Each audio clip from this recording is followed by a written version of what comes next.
Bismillah. Assalamualaikum warahmatullahi wabarakatuh. Alhamdulillahilladzi arsala rasulahu bil huda wa dinil haqq liyudhhirahu 'ala dini kulli wa kafa billahi shahida. Asyhadu an la ilaha illallah wahdahu la syarika lah wa asyhadu anna Muhammadan abduhu wa rasuluhu nabiyyu. Rabbi shrah li sadri wa yassir amri wa hlul 'uqdatam min lisani yafqahu qawli wa bizidna ilman warzuqna fahman wa amalan mutaqabbalan amin ya rabbal alamin. Alhamdulillah kita lanjut, kita upayakan kita selesaikan bab rohon atau gadai ini ya. Kita tinggal satu bagian lagi dari rukun ya, syaratnya marhun atau benda barang objek yang digadaikan, hanya tinggal itu. Tapi ini justru bab yang paling banyak gitu ya, bab yang paling banyak. Maka saya usahakan ini kita bagi menjadi 3 ya, biar ada kolomnya masing-masing, nanti kita akan jelaskan ya. Kita masuk sekarang rukun keempat. Rukun keempat adalah yang namanya marhun atau objek yang dijaminkan.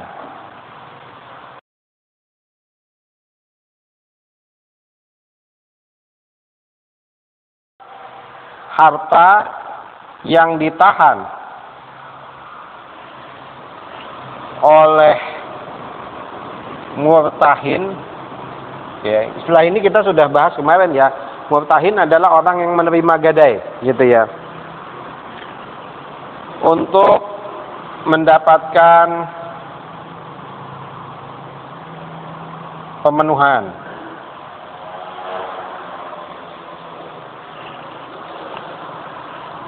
atau pembayaran hak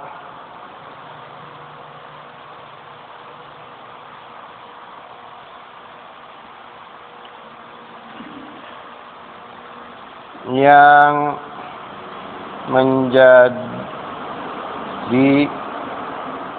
marhun bihi.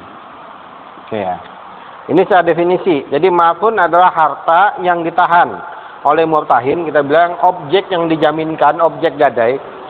Yang ini ditahan untuk mendapatkan pemenuhan atau pembayaran hak yang menjadi marhun bihi. Ini marhun bihi ini utang pokok. Gitu ya. Karena kita sudah bahas. Nah, syaratnya itu ada lumayan banyak ya. Syaratnya lumayan banyak ya. Syarat pertama apa? Syarat pertama adalah harus berupa harta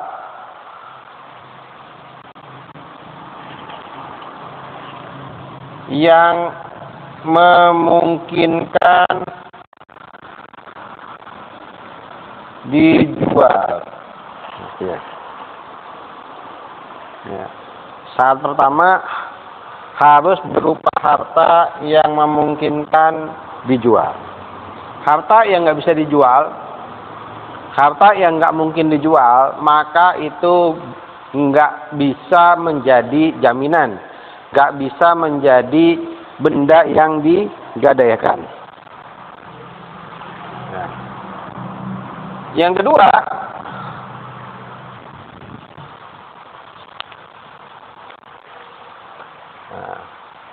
marhun atau objek gadai adalah milik rohin.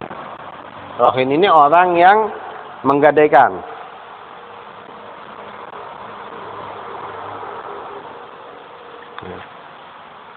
Ketiga, marhun harus diketahui dengan jelas dan pasti. Ya.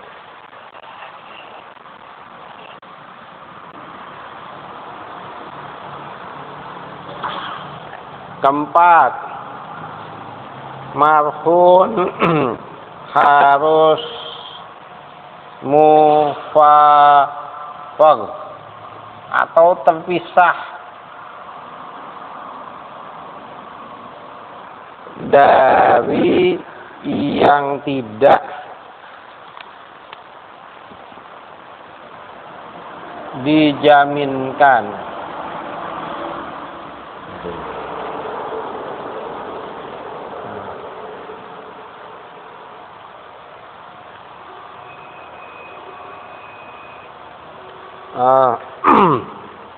Yang terakhir, penjualan dari marhun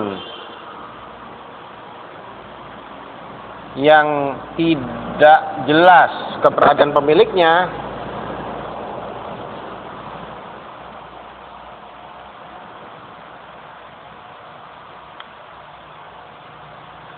harus dengan keputusan hakim.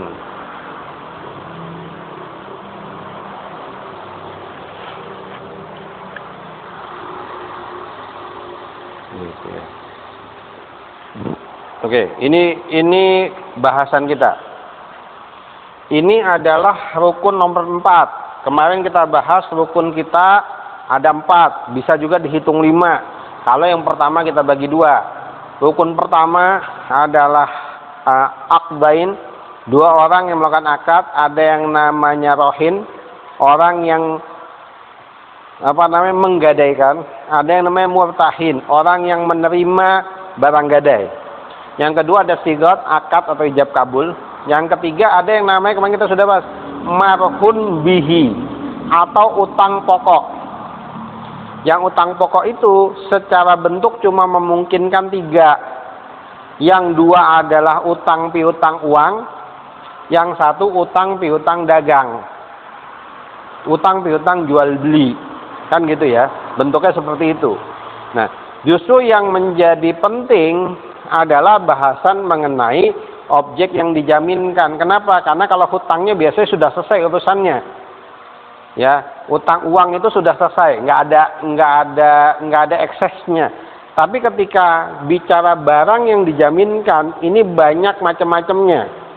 Maka barang yang dijaminkan ini butuh sesuatu yang lebih diperhatikan ya. Yang pertama adalah harus berupa harta yang memungkinkan dia dijual. Benda-benda yang tidak memungkinkan untuk dijual, maka dia tidak bisa dijadikan marhun, dijadikan objek gadaian, gitu ya. Misalnya menggadaikan pantai, gitu ya, kan nggak boleh kan, gitu ya, nggak bisa, gitu. Nah, syarat kedua adalah marhun haruslah milik rohin, bukan milik orang lain. Kalau menggadaikan barang orang milik lain namanya penjahat kan gitu ya. Ya, barang milik orang lain digadaikan itu sudah masuk penjahat, kriminal yang seperti itu. Jadi marhun adalah milik rohin. Marhun adalah milik orang yang menggadaikan. Kan dia berhutang, maka kemudian dia menggadaikan. Ya, gitu kita sebut sebagai rohin. Jadi yang namanya barang gadaian haruslah milik orang yang menggadaikan, bukan milik orang lain, gitu ya. Yang ketiga, marhun harus diketahui dengan jelas dan pasti. Benda yang digadaikan apa sih? Saya nggadein kebun saya yang mana? Nggak tahu. Nah, itu nggak bisa. Saya menggadaikan motor saya, padahal motornya ada 2, nggak ketahuan juga nggak boleh. Jadi harus spesifik. Apa yang digadaikan, gitu ya. Maka di sini diketahui dengan jelas dan pasti. Artinya benda yang digadaikan tidak akan tertukar dengan benda yang lain, gitu ya. Kadang ada yang mungkin coba ngakali, ya. Ada 2 motor, yang 1 motor lebih baru, yang 1 motor lebih tua. Nanti saya gadein motor saya. Ternyata ketika dikasih motor yang lebih tua, kan gitu ya. Nah, itu nggak boleh. Kenapa? Karena dari awal harus jelas dan pasti. Ya, harus jelas dan pasti. Yang seperti ini yang harus diperhatikan. Yang berikutnya, marhun harus mufaroh. Ya, mufaroh itu artinya terpisah dari yang lain. Jadi gini, ada benda-benda yang itu sebenarnya nggak mungkin kita pisahkan, gitu ya. Tapi kemudian kita mau menggadaikan sebagiannya, itu nggak boleh. Ya, baik dia nempel kepada yang lain atau ditempelin yang lain gitu ya.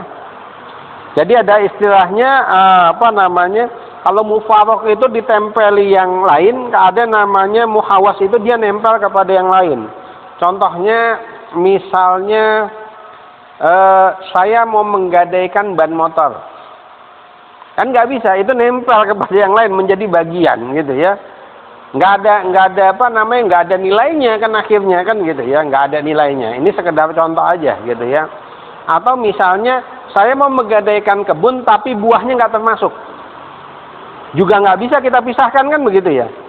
Ya nggak bisa kita pisahkan. Nah, yang namanya mufarok itu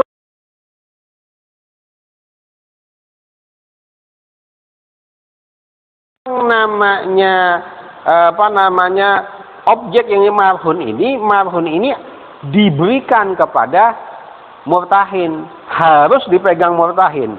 Kan kita sudah pelajari dari semenjak awal definisi rohen atau gadai adalah al-habs. Al-habs itu menahan. Ya, bendanya ditahan, dipegang, berada di bawah kekuasaan si pemilik gadai, pemilik hutang kan begitu ya. Maka bendanya memang harus bisa diberikan. Jangan kemudian bendanya ngikut ada benda lain yang nggak termasuk. Nah ini yang nggak boleh gitu ya. Yang nggak boleh, nggak kemudian saya menggadaikan tanah, tapi di situ ada rumahnya nggak saya gadaikan, juga nggak bisa, gitu ya. Atau sebaliknya, saya gadein rumahnya, tapi yang saya gadaikan lantai 2 doangan, juga nggak bisa juga, gitu ya. Nggak boleh seperti itu. Nah itu tidak masuk mufarah. Jadi dia harus memang terpisah. Kenapa? Karena nanti harus berada di tangan si pemilik gadai, orang yang diserahkan untuk gadai. Nah, gimana dengan status marhun? Nah, marhun yang tidak diketahui atau tidak jelas pemiliknya, mungkin ngilang, sudah lost kontak, entah kemana. Terus gimana dong? Utangnya sudah jatuh tempo segala macam. Maka hukum asalnya pemilik barang gadai adalah pemilik aslinya. Kita sudah bahas itu ya. Tidak sah yang namanya gadai disertakan syarat. Kalau jatuh tempo dan belum bayar otomatis pindah kepemilikan, nggak sah. Gitu ya. Dikasih syarat itu nggak sah. Kan itu kan akhirnya syarat menggantung. Bisa jadi terbayar, bisa jadi enggak. Maka nggak boleh. Gitu ya.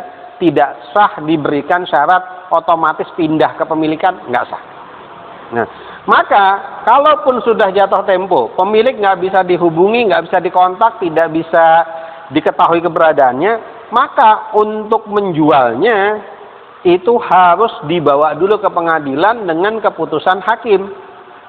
Yaitu, jadi nggak sembarangan. Ini kalau nggak ketahuan. Kalau ketahuan gimana? Orangnya ada, tapi nggak mau bayar. Gimana? Sama juga dibawa ke hakim. Hakim bisa memaksa orang tadi untuk menjual objek yang digadaikan. Gitu. Jadi hakim bisa maksa. Gitu ya. Hakim bisa maksa. Maka ini adalah benda yang dijaminkan. Dari sisi ini memang jauh lebih mudah kan, ini syarat ya, syarat benda atau objek yang memang boleh untuk digadaikan, gitu ya. Kunci masalah utama biasanya bukan di sini. Kunci masalah utama adalah ini, pemanfaatan.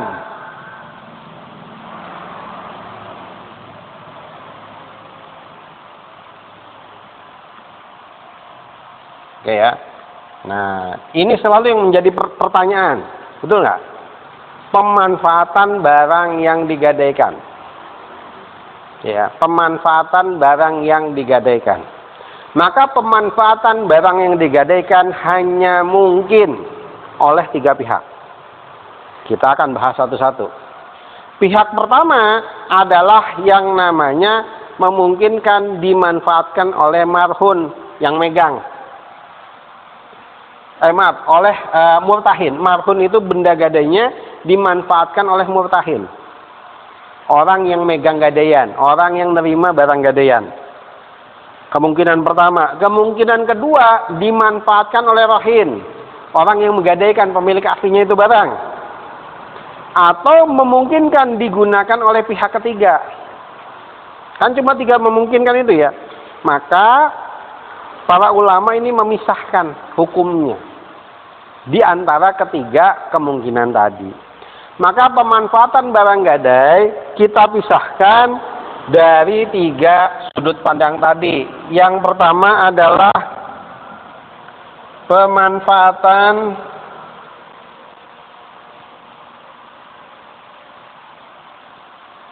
marhun oleh rohin. Nah, ini dulu. Pemanfaatan marhun oleh rohin. Marhun itu objek gadai, rohin itu pemiliknya sebenarnya. Boleh nggak orang yang sudah menggadaikan barangnya dipakai? Itu. Orang sudah ngadain barang, tapi barangnya, kemarin kan kita sudah jelaskan ya, kalau dia mensyaratkan barangnya nggak boleh ditahan, nggak boleh. Karena hukum asalnya namanya gadai itu ditahan. Gitu. Tapi ini dia mau pakai. Saya pakai dulu sebentar ya. Nah, gitu ya. Boleh nggak? Nah.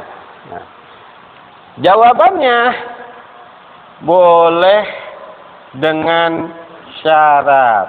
Nah, gitu. Jawabannya boleh dengan syarat. Karena ini adalah pemilik barangnya. Pemilik aslinya barang. Maka dia boleh menggunakannya tapi dengan syarat. Syaratnya apa saja? Yang pertama, tidak merugikan.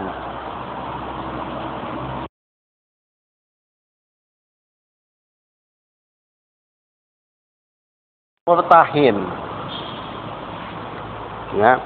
Barang sudah digadein, dia pinjem, kemudian dipretelin. Namanya merugikan. Gitu ya. Itu yang pertama. Tidak merugikan murtahin. Yang kedua, tidak menimbulkan kemadaratan. Ya. Jangan sampai barang sudah digadaikan kemudian bikin masalah dengan barang itu.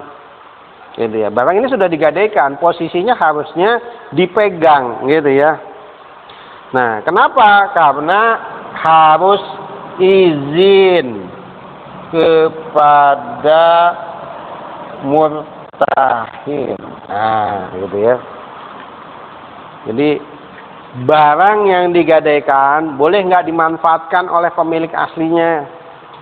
Boleh, tapi ada syaratnya. Syaratnya banyak. Nggak boleh merugikan, tidak boleh menimbulkan kemadaratan, harus izin. Bukan berarti meskipun hukum asalnya barang itu milik dia. Contoh, ada orang menggadaikan sepeda motor kepada temannya. Seenaknya kemudian, oh itu kan motor saya pakai aja. Nggak boleh. Ya, nggak boleh. Kenapa? Karena dia tetap harus izin kepada orang yang diserahkan gadai. Karena statusnya barang ini sedang ditahan, al-habs, gitu kan? Karena akad tertentu. Maka dia harus izin kepada murtahin. Yang berikutnya, nah ini, tidak menyebabkan status tertahan atau al-habs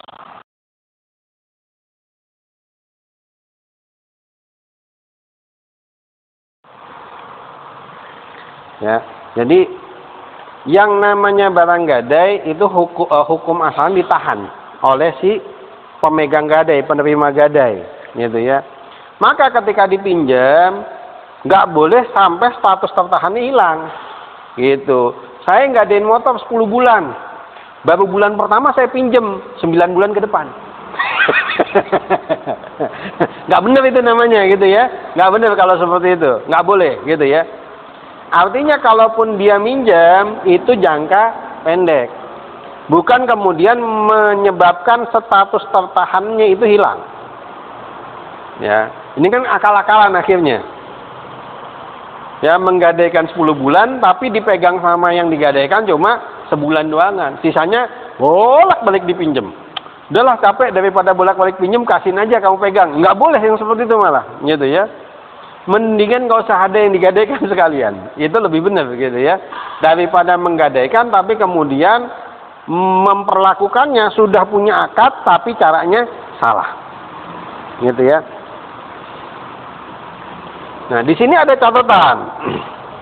Oh, di sini ada tambahan lagi adalah tidak menyebabkan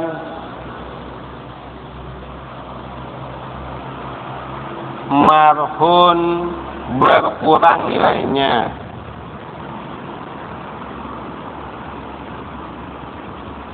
Gitu ya. Jadi boleh minjem tapi jangan berkurang. Ya. Minjemnya mobil, baliknya hilang bannya satu, kan gitu ya. Nggak boleh kayak gitu ya.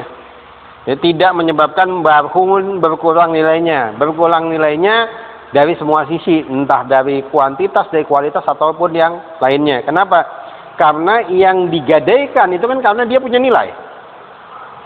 Nggak boleh sesuatu yang sudah digadaikan, yang kita tahu objek nilainya, kemudian kita pinjam untuk dipretelin nilainya. Kan gitu ya. Nggak boleh yang seperti itu. Ya, jadi nggak boleh kemudian pemanfaatan, padahal itu punya saya sendiri. Kan motor saya, boleh dong saya ngambil. Iya, tapi lagi digadein gitu ya. Masalahnya sedang digadaikan. Kalau motor itu tidak digadaikan, mau dia pretelin kayak apa juga boleh gitu ya. Mau dia cincang, dia jual satu-satu, mau dia buang juga nggak ada masalah.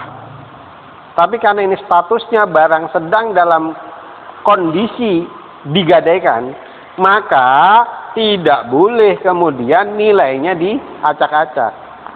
Karena posisi sedang dipegang orang lain. Gitu ya. Meskipun pemilik.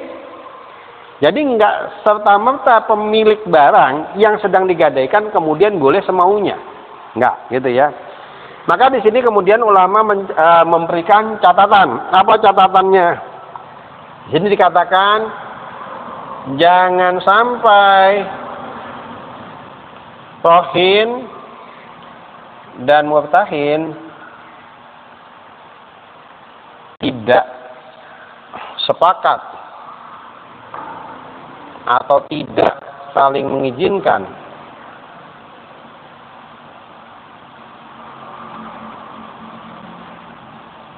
pemanfaatan barang.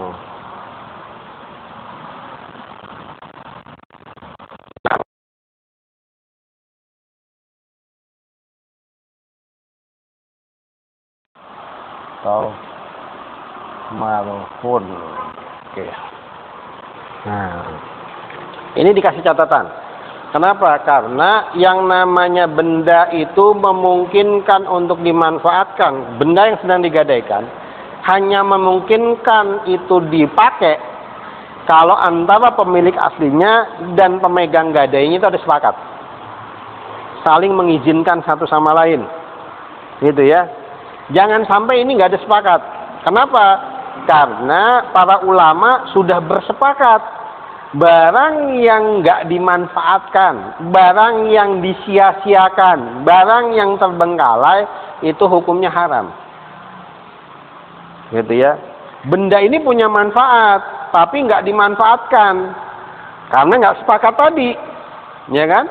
Maka ini hukumnya menjadi haram, nggak boleh, gitu ya. Benda itu kemudian disia-siakan. Jangan sampai karena nggak sepakat satu sama lain saling ngotot dengan keinginannya, barang itu malah nggak bisa diapa-apain. Nah, ini yang nggak boleh. Maka diberikan catatan. Ya, pemanfaatan benda yang sedang digadaikan oleh pemilik asli benda tersebut itu boleh, tapi dengan syarat. Gitu ya. Itu tapi dengan syarat. Nah, ya. Nah, sekarang kita masuk ke yang berikutnya, nomor 2. Pemanfaatan marhun oleh murtahin. Nah, ini yang sebenarnya sering kali ditanyakan. Kalau ada orang menggadaikan sesuatu pada kita, boleh nggak barangnya dipakai? Gitu ya. Boleh nggak barangnya dipakai? Ternyata, ya jawabannya boleh dengan syarat juga. Gitu ya. Sama jawabannya, boleh tapi dengan syarat. Syarat pertama apa? Bahwa peminjaman bukan bagian akad. Gitu ya. Yang disyaratkan dalam pemberian hutang. Gini. Apa maksudnya? Nah, jadi pemanfaatan marhun oleh murtahin, benda yang sedang digadaikan, boleh enggak dimanfaatkan oleh yang sedang megang gadaian tadi? Jawabannya boleh. Syarat pertama adalah benda ini bukan bagian dari akad. Artinya kadang gini, kamu saya kasih pinjam uang, tapi syaratnya adalah kamu gadein motor dan motornya boleh saya pakai. Nah ya, maksudnya seperti itu. Yang seperti itu nggak boleh. Ya, peminjaman bukan bagian dari akad yang disyaratkan. Saya kasih kamu pinjam uang, kamu harus gadaikan barang, barangnya boleh saya pakai. Nah, itu nggak boleh, gitu ya. Itu adalah akad yang disyaratkan dalam pemberian utang. Nah, ini artinya ada akad yang lebih. Nah, ini yang nanti dimasukkan kepada riba, gitu ya. Yang kedua, maka ini yang disebut imbal balik. Izin dari rohin. Nah, itu ya. Jadi yang namanya barang gadai ini tidak lagi menjadi benda yang satu pihak.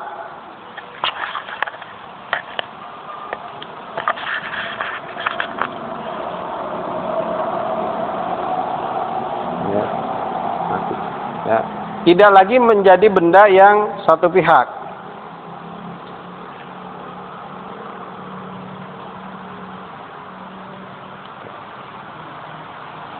Ya, tidak lagi menjadi benda yang dimiliki oleh satu pihak, tapi benda ini sedang berada dalam akad yang memang ya kalau kita katakan cukup rumit. Kenapa seperti itu? Benda ini milik orang, milik rohin, tapi sedang digadaikan kepada murtahin. Maka rohin itu kalau mau pakai harus izin murtahin, murtahin kalau izin harus izin rohin. Maka di sini dikasih catatan. Memang kalau mau pakai harus ada kesepakatan, izin dari kedua belah pihak. Pemilik barang harus izin kepada yang megang gadai, yang megang gadai harus izin kepada pemilik barang. Artinya penggunaan barang diketahui oleh kedua belah pihak. Ada kesepakatan dari kedua belah pihak. Ya. Yang berikutnya adalah hati-hati karena pemanfaatan barang gadai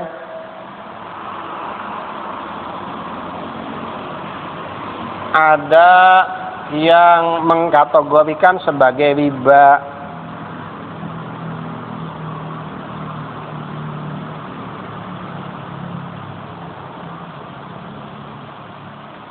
Nah ini hati-hati, dikasih catatan. Ya, dikasih catatan, gitu ya. Hati-hati karena pemanfaatan barang gadai ada yang mengkategorikan sebagai riba. Maka penggunaannya harus hati-hati. Gitu.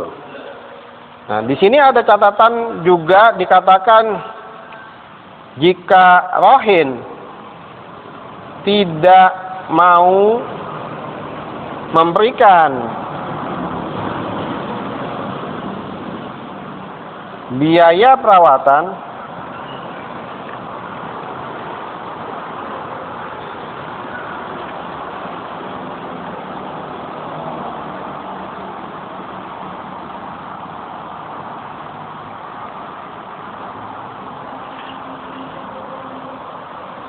maka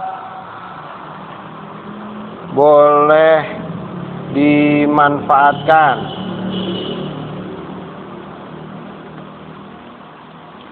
sesuai dengan kadar perawatan.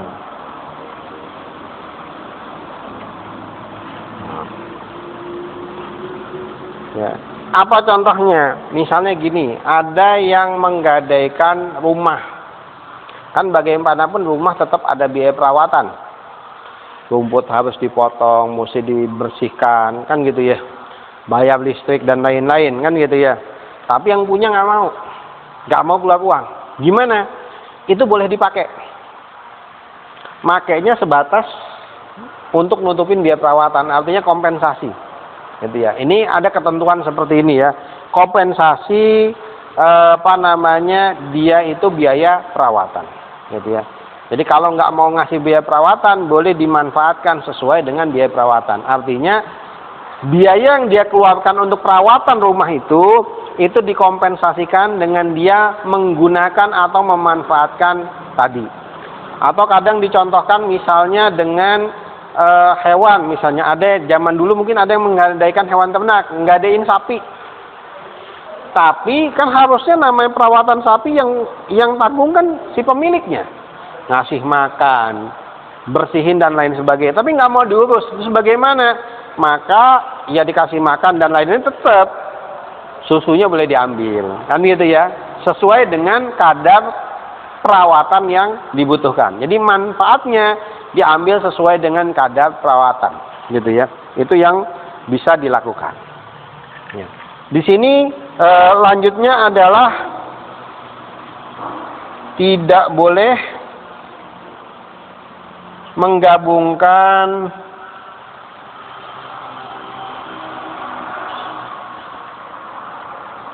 akad jual beli dengan sewa. Kok apa hubungannya dengan gadai? Gini, akad jual beli dengan sewa maksudnya adalah jual beli yang kemudian ada dihutang, gitu ya. Jual beli yang dihutang, kemudian hutangnya itu menggunakan barang gadai, yang barang gadai nanti disewakan. Jadi akadnya bertumpuk, gitu ya. Akadnya bertumpuk, menjanjikan jual beli dengan syarat dia menggadaikan barang dan barang gadaiannya disewa. Gitu ya. Contohnya apa ya? Misalnya saya jual mobil, gitu ya, ke Mas Arif. Ya, karena nggak bisa bayar cash, Mas Arif menggadaikan rumah. Tapi syaratnya rumahnya harus disewa, gitu, supaya ada pemasukan lagi. Yang seperti ini yang nggak boleh, gitu ya. Yang seperti ini yang nggak boleh. Jadi nggak boleh kemudian numpuk-numpuk akad dengan cara seperti ini. Ya. Nah, beda halnya ketika itu sudah terjadi, ya. Maka di sini dikatakan pemanfaatan marhun dengan akad sewa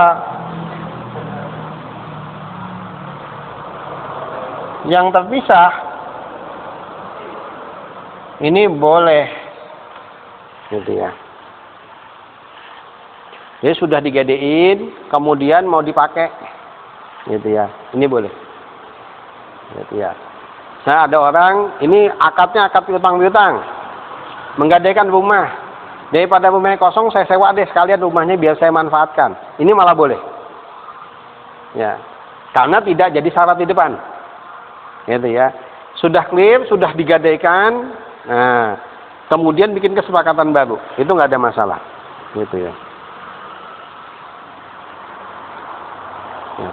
Nah, akan tetapi sebaliknya, gitu ya. Kalau marhun itu menggunakan barang dengan gratisan, artinya dia cuma minta izin, boleh nggak barang ini saya pakai? Ya. Maka di sini ada ulama memberikan syarat. Jika rahin dan murtahin biasa saling memberi, maka boleh memanfaatkan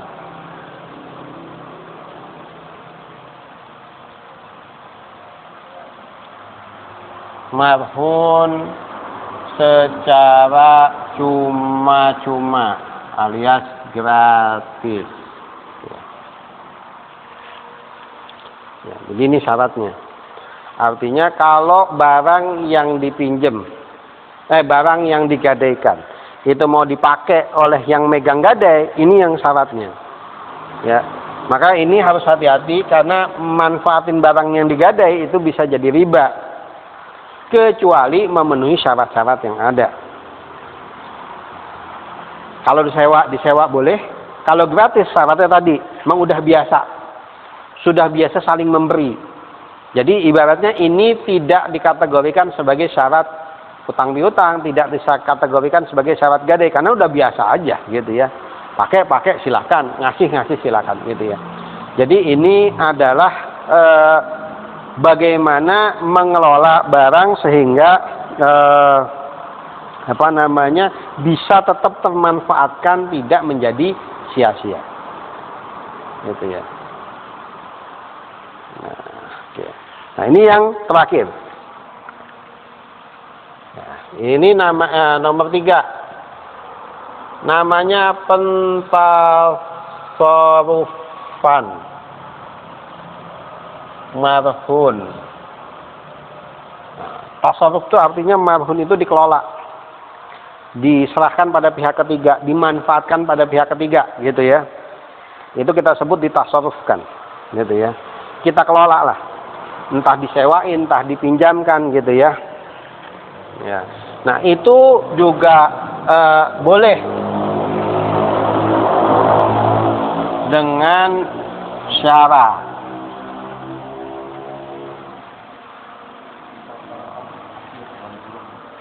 Kenapa? Oh ya.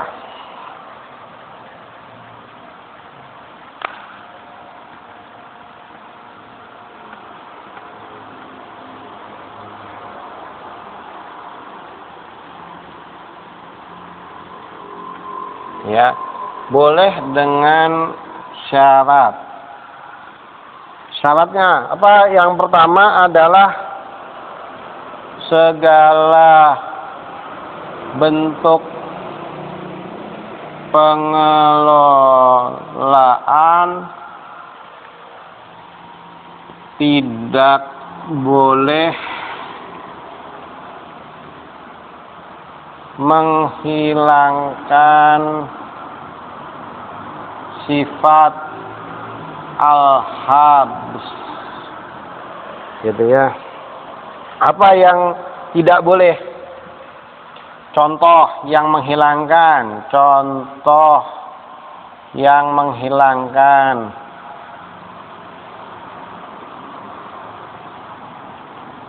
al-habs itu misalnya hibah ya, benda lagi digadaikan dihibahkan, itu nggak boleh gitu ya.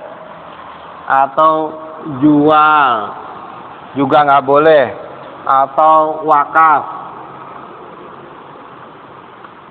juga nggak boleh gitu ya.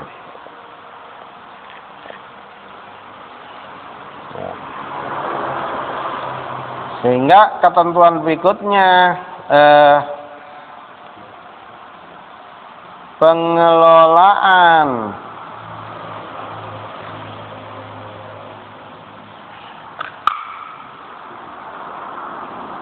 yang tidak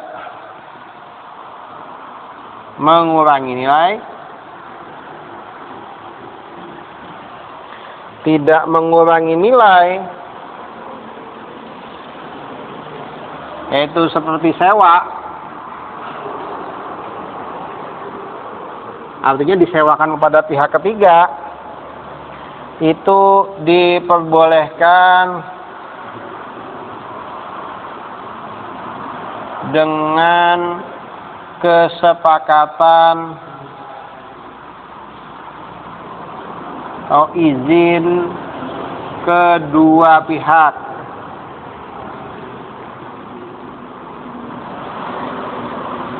Nah, di sini dijelaskan hasil yang didapat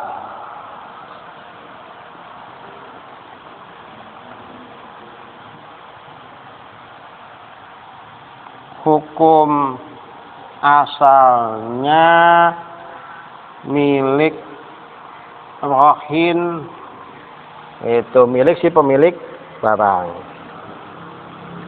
Maka kaidah terakhir adalah kerusakan alami ditanggung rohin. Ya, gitu. Nih, insyaallah selesai semuanya, gitu ya. Jadi bisa kita lihat, ya kita jelaskan sedikit. Jadi pentasarufan atau pengelolaan barang yang sedang digadaikan itu hukum asalnya boleh sesuai dengan kaidah yang namanya barang yang tidak dimanfaatkan itu malah menjadi sia-sia, itu nggak boleh. Maka kepada pihak ketiga itu boleh, tapi dengan syarat segala bentuk pengelolaan yang menghilangkan sifat al-habs itu dilarang. Ngelolanya dengan cara dijual, dihibahkan, diwakafkan itu nggak boleh. Karena hilang nanti sifatnya, kan begitu ya, hilang. Nah, pengelolaan yang tidak hilang sifatnya, tidak hilang nilainya seperti sewa, diperbolehkan, ya. Yang penting sepakat antara rohin dengan murtahin, itu.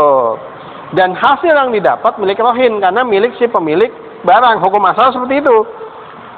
Tapi kan ini nggak namanya hukum asal, nggak selalu. Bisa jadi nanti sudah ini uang sewanya digunakan untuk biaya perawatan, ya kan? Akhirnya diberikan, kan begitu ya? Itu juga boleh.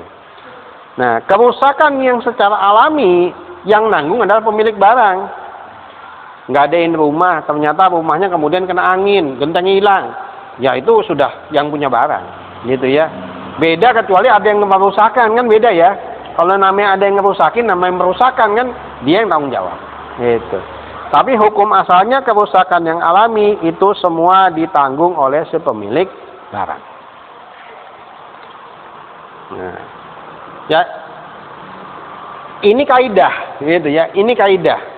Jadi kita nggak bahas detail kejadian satu persatu, tapi kita membahas kaidah. Dari kaidah ini kemudian kita bisa bahas kejadian itu berdasarkan kaidah yang ada, kan gitu ya. Sehingga lebih mudah, nggak pusing membahas satu persatu, satu persatu yang kejadian-kejadian yang ada di sekeliling kita. Asal sesuai dengan kaidah kemudian boleh, yang tidak sesuai itu kemudian tidak boleh, seperti itu. Ya, insya Allah ini materi kita, ya, selesai bab rohan atau bab gadai. Gitu ya. Pekan depan kita akan masuk bab lain, gitu ya, insyaallah.